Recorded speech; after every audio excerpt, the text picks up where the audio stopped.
আসসালামু আলাইকুম। পঞ্চম শ্রেণী প্রিয় শিক্ষার্থীরা, আমরা এই পর্বে পড়ব পাঠ 10। কবিতা হচ্ছে রাখাল ছেলে, লিখেছেন জসিমউদ্দিন।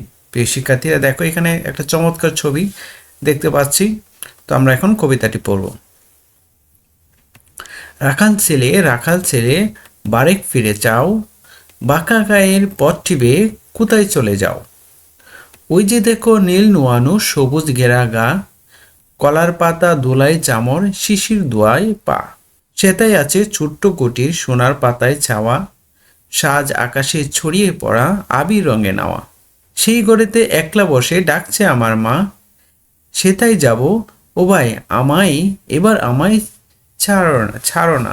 প্রিয় শিক্ষার্থীরা, পরে আছে দেখো, রাখাল ছেলে আবার কোথা দাও, পূব আকাশে চারলো সবে রঙিন মেঘের নাও। ঘুম হতে আজ জেগেই দেখি শিশির জরা ঘাসে, সারা রাতের স্বপন আমায় মিটেল রোদে হাসে। আমার সাথে করতে খেলা প্রভাত হাওয়া ভাই, সর্ষে ফুলের পাপড়ি নারী ডাকছে মোড়ে তাই।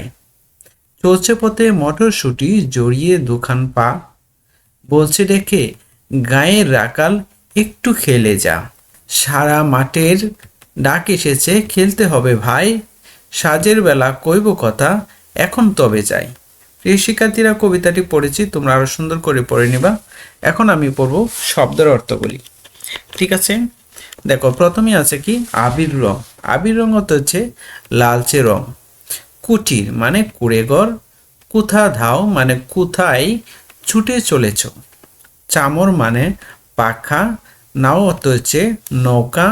নীল নোয়ানো অর্থাৎ নীল আকাশ নেমে এসেছে এমন। প্রভাত হাওয়া মানে হচ্ছে সকালবেলার বাতাস। বাঁকা গায়ের পথ অর্থাৎ গ্রামের বাঁকা রাস্তা। বারেক মানে হচ্ছে একবার মাত্র। মিটেল রোদ অর্থাৎ হচ্ছে কোমল রোদ। সবুজ ঘেরা গা, সবুজ গাছগাছালিতে ভরা গ্রাম। সাজ আকাশ মানে সন্ধ্যার আকাশ। সোনার পাতা চাওয়া অর্থাৎ শুকনা সোনালি পাতা দিয়ে ঢাকা। প্রিয় শিক্ষার্থীরা, এখন আমরা এখানে অনুশীলনীগুলি সমাধান করব। বাক্য তৈরি করি আছে, এটা 1 নম্বরে শুরু করব। তারপর আছে মিল শব্দ লিখি, প্রশ্নের উত্তর, এক শব্দে উত্তর দেই, কবিতাটি দুজনে মিলে পড়ি। ঠিক আছে, কবিতায় যেসব জিনিসের কথা আছে সেগুলো রং করি। প্রিয় শিক্ষার্থীরা, চলো আমরা তাহলে এই প্রশ্নগুলো উত্তর করে নিই। প্রিয় শিক্ষার্থীরা, রাখাল ছেলে কবিতার অনুশীলনীগুলো আমরা এখন সমাধান করব। দেখো, অনুশীলনীর প্রথমে আছে কি বাক্য তৈরি করি। একলা করে অর্থাৎ একলা করে বসে আমি ভোরবেলায় গান শুনছিলাম। রঙিন মেঘ, পূব আকাশে রঙিন মেঘ ভেসে যাচ্ছিল। কলার পাতা, আঙ্গিনার কলার পাতায় শিশির বীজে জলমল করছে। শিশির ঝরা অর্থাৎ শিশির ঝরা ঘাসে আমার পা ভিজে গেছে। ছোট কুটির, ঘরের পাশে ছোট কুটিরে একজন মানুষ বসে বিশ্রাম নিচ্ছে। ওকে, এখন শব্দ মিল, মিল শব্দ লিখি। দেখো, চাও অর্থাৎ চাও শেষে ও আছে এবং এটার সাথে মিল আছে এরকম কিছু শব্দ লিখি। পাও, যাও, নাও, খাও, মাও।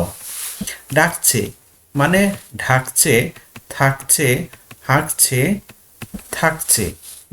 ওকে, এটা 2বার চলে আসছে। জেগে মানে ভেগে, রেগে, ব্যাগে, লেগে। হাসে মানে ভাসে, আসে, বসে, পাশে। জড়িয়ে, ধরিয়ে, ভরিয়ে, সরিয়ে, পড়িয়ে। প্রিয় শিক্ষার্থীরা, আমরা এখন পড়ব 3 নম্বরে। দেখো, এখানে কিছু প্রশ্ন দেওয়া আছে, প্রশ্নের উত্তর বলিও লিখি। রাখাল ছেলে কেমন পথ ধরে কোথায় যাচ্ছে? আমরা কবিতা থেকে উত্তরটা পেয়েছি কি রাখাল ছেলে বাঁকা গায়ের পথটি ধরে নীল নোয়ান সবুজ ঘেরা গায়ের দিকে যাচ্ছে। সে তার ছোট্ট কুটিরে থাকা মায়ের কাছে যেতে চায়। খতে আছে দেখো, গ্রামটিকে সবুজ ঘেরা বলা হয়েছে কেন? এটা উত্তর লিখব। গ্রামটিকে সবুজ ঘেরা বলা হয়েছে কারণ সেখানে নীল নোয়ান রঙের গাছপালা, কলার পাতা, সর্ষে ফুল গাছ সব মিলিয়ে চারপাশে সবুজ প্রকৃতি ছড়িয়ে রয়েছে। রাখাল ছেলে কেন মায়ের কাছে যেতে চায়? উত্তর হলো, রাখাল ছেলে একলা বসে থাকা মায়ের কাছে যেতে চায় কারণ তার মা একলা ঘরে বসে তাকে ডাকছে। আর সে মায়ের স্নেহ ভালোবেসে তাড়াতাড়ি তার কাছে যেতে চায়। প্রিয় শিক্ষার্থীরা, এখন আমরা পড়ব গ নাম্বার। কবিতা থেকে গ্রামের সকালের বিবরণ দাও। কবিতায় গ্রামের সকালকে খুব স্নিগ্ধ ও সুন্দর বলে বর্ণনা করা হয়েছে। শিশির জড়া ঘাসে সকাল নরম আলোয় ঝলমল করে। প্রভাতের হাওয়া খেলা করতে ডাকে সর্ষে ফুলের পাপড়ি ধুলে। মাঠের দিকে নানা প্রাকৃতিক সুর শোনা যায়। মনে হয় পুরো প্রকৃতি রাখাল ছেলেকে খেলতে ডাকছে। প্রিয় শিক্ষার্থীরা, ও নাম্বার প্রশ্ন দেখো। এখানে বলা আছে কবিতার প্রকৃতির সাথে আমার চারপাশের প্রকৃতির তুলনা করি। এটা উত্তর লিখব, কবিতার প্রকৃতি খুব শান্ত, সবুজে ভরা, যেখানে কলার পাতা ধুলে শিশির জমে, সর্ষে ফুল ধুলে একটি গ্রামের স্নিগ্ধ সকাল। আমার চারপাশে প্রকৃতিতে হয়তো এত সুন্দর সবুজ নেই, কিন্তু এখানে গাছপালা, ফুল, পাখির ডাক, নরম সকাল আছে। এখানে আমরা একটু আছে লিখে দিব। এসব দেখে আমি প্রকৃতির সৌন্দর্য অনুভব করি। কবিতার মতোই প্রকৃতি আমাদের খেলতে, হাসতে ও ভালো থাকতে সাহায্য করে। প্রিয় শিক্ষার্থীরা, এখন 4 নম্বর প্রশ্নটা দেখো। এক শব্দের উত্তর দেই। এক শব্দে উত্তর দেই। গায়ের পরটি কেমন? উত্তর হবে বাঁকা। কুটিরটি কেমন? উত্তর হবে ছোট্ট। সকালের রোদটা কেমন? মিঠেল। কোন আকাশে রঙিন মেঘ দেখা যাচ্ছে? পূব আকাশে। ঘুম থেকে ওঠার পর কেমন গাছ দেখা যায়? শিশির ঝরা। প্রিয় শিক্ষার্থীরা, 5 নম্বর আছে, কবিতাটি দুজনে মিলে আবৃত্তি করি। তো 6 নম্বরে আছে দেখো, কবিতায় যেসব জিনিসের কথা বলা আছে সেগুলো রং। পাতা, এটা রং হচ্ছে সবুজ।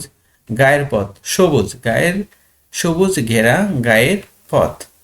গা মানে নীল নোয়ান সবুজ ঘেরা, ঠিক আছে, নীল নোয়ান সবুজ ঘেরা। কুঠির, সোনার পাতায় ছাওয়া। মেঘ হচ্ছে রঙিন। ফুল মানে সর্ষে ফুল। প্রিয় শিক্ষার্থীরা, আমরা এই প্রশ্নগুলোর উত্তর সমাধান করেছি। তো তোমরা খাতায় লিখে নাও এবং প্রশ্নগুলোর উত্তর, ঠিক আছে, মুখস্থ করে নাও। তো এই পর্যন্ত আজকের মতো, সবাই ভালো থেকো। আল্লাহ হাফেজ।